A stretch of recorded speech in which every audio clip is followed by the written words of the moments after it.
It's nice to see you, Daniel. Thank you very much for joining us. And I know that you joined us really from the forest.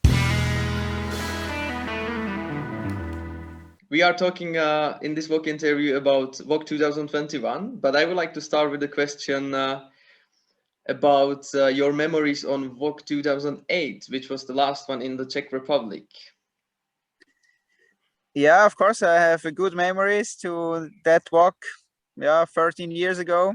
Yeah, it was my first gold medal at the World Championship. I won there, so that was a really big moment in my career. And of course, I still remember that day and the whole week. Still very good. And do you remember all your results From walking Czech? Yes. Yes, I think so. I Okay. was second in the sprint, fourth place in middle, third place in relay, and first in long distance. Yeah, you got all of the first top 4 spots in 4 races. That was perfect. So there should be a quite reasonable question. What is your plan for WOC 2021? Yeah, of course, I'm well prepared so far, and still some weeks are left, but I'm optimistic and I'm really excited about World Championship in Czech again, especially with these nice terrains. And of course, I'm going there to win a medal, or maybe 2, or but of course I also know it will be hard. Yeah, there are many hard competitors and it will be hard to take a medal, but that's my goal. That is certain that you spent quite a lot of time in Czech Republic and also in WOC terrains, but is there still something you need to improve that you will come to train and focus on? Yeah, I mean, in orienteering, it's always about the experience that you need to handle the terrain, and therefore I'm still have planned to do 2 more trips now next week for combined with our test races, and then just before WOC we have another camp just to make the fine tuning. I think in general I know what to expect. I know how to run in those sandstones, but still some details can be improved, and that will be the reason of my next trips. That is I often ask this, but what is the most demanding terrain of all the terrains which will be used this year for you, I mean? Yeah, I think for the middle distance, I think it will be really tricky area, especially when it's getting green and detailed terrain. I think there you can lose a lot of time, and for me that's something which will be a big challenge. And I believe you plan to run all the forest disciplines, but you were the best Swiss runner in a Sunday's sprint race. So do you also plan to run the sprint? Yes, I'm the reigning champion, so I have a personal spot for sprint. So I for sure will compete in the sprint, or that's for sure. You can never say for sure, but when there will be no injury come up or something, I'll be there on the start line. I know about your sports. The question was also because of the program is quite tough. A lot of races. So will you skip the sprint relays, and otherwise you will run all of the disciplines? My program is not fixed yet, since we have still test races next week.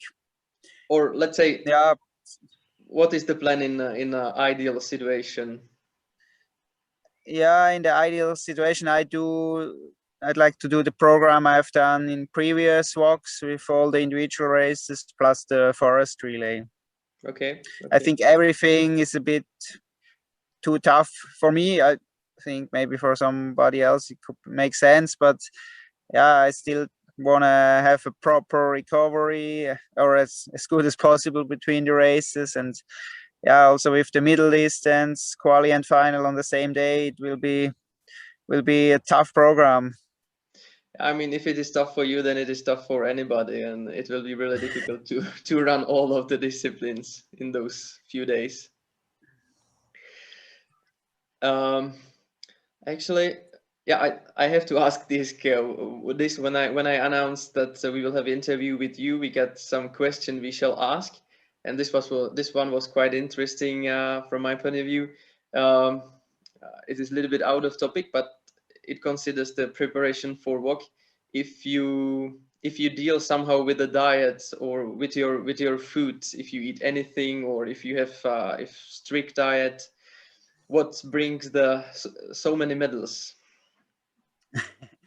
Yeah, I think I'm not doing anything really special. I don't do extreme stuff regarding diets. I just try to eat healthy and regularly, like that. I have healthy lifestyle, not just a few weeks before walk, but in general over years, let's say. I think that if you want to be successful for many years, it's about being having a constant situation and doing the things correctly over a long time. And I, of course, some before a walk, I don't eat unhealthy food. What I do after walk, I do it maybe a bit more. So, but that's just small things. So you stick for quite many years to kind of a routine that you eat healthy, but nothing special. Yeah, exactly. Yeah. I never done any extreme or special diet. Okay, yeah, that is an important answer. If I'm right, 28 walk medals, then this should be inspiring for some of the young runners. Yeah, when I'm talking about 28 medals, will there be two more to complete it to 30? Yeah, of course, it would be a nice step to make it to this mark. We'll see. I take race by race, and if there, I mean, I'm even happy if I get another medal. So, I mean, in my age, it's not you can't count that you win many medals anymore. So I'm happy for everyone I can still get. Okay, so I hope you will round it to that 30 this year. Okay, we can go to that kind of a quiz part. Mm-hmm. The first questions there, yeah, the answers can be a bit longer. What are you doing except the orienteering in your personal life? Yeah, just anytime after the season. Yeah, as I am a father of two girls, that's the most or the biggest part beside training and orienteering at home, spending time with my family. I really enjoy. It's nice to play with kids and to teach them. And now we even start to go cycling together, or the older one, yeah, joins me when I'm running. So it's really some action is going on, and that's a big part of my life now. And beside that, I don't have many hobbies. What I like is taking pictures. That's but I often do it in combination with orienteering or family. But otherwise, not many exciting hobbies. Okay. What have you done over this winter? If you prepared, if it was not just orienteering, what you have done?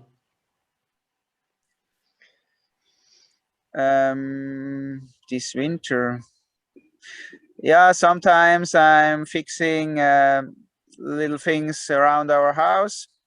So especially last year, I've done a lot of work in the garden, or also, yeah, I, for example, installed a new garage door because the old one was not working properly anymore. I'm as I'm used to work as a carpenter some 15 years ago, I still like to work with my hands, to do some real work. And from time to time, when there is the chance to do something, I do it by myself. Okay. Do you have any interesting orienteering experience? I'm sorry, interesting orienteering experience which you would highlight right at the moment? Yeah, I think the funny or the nice thing about orienteering is that you really have the chance to discover unique places, especially out in the nature. Yeah, for example, sandstone in Czech is one of my highlights. It's really, yeah, some adventure. Orienteering is an adventure when you can run in such terrains. And beside that, I also had some strange experiences while doing orienteering. Once I saw a dead man lying in the forest, so I had to call the police that I found somebody. Then once in Finland, I met a bear, which was also a bit dangerous.